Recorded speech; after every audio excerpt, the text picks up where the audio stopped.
ముఖ్యమంత్రులు వాళ్ళే, మంత్రులు వాళ్ళే, ఎమ్మెల్యేలు వాళ్ళే, ఎంపీలు వాళ్ళే, ప్రధానమంత్రులు వాళ్ళే, కేంద్ర మంత్రులు వాళ్ళే. చివరకు మాకు సర్పంచులు వార్డు మెంబర్లు ఇస్తే కూడా దానికి అగ్రకులాలు అడ్డు తగలడం అనేది చాలా దుర్మార్గము. దీని విషయం లోపల ఈసారి మా తడాకా ఏమిటిదో చూపెడతాం. ఊరికి ఈరోజు బీసీ వాదం బలంగా ఉన్నది రాష్ట్రంలో. ఊరురా ఏ వార్డు బీసీలకు అయింది, ఏ ఊరు బీసీలకు అయింది, ఎంపీటీసీ జడ్పీటీసీలు బీసీలకు అయినాయో ప్రజలందరికీ తెలిసిపోయింది.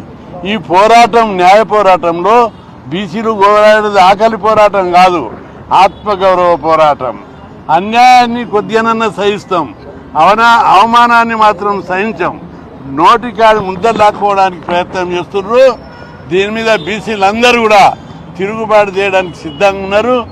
అందుకే న్యాయం చేయమని ప్రతి బీసీ సంఘం ఈరోజు హైకోర్టును ఆశ్రయించాం. తప్పనిసరి న్యాయం జరుగుతుంది.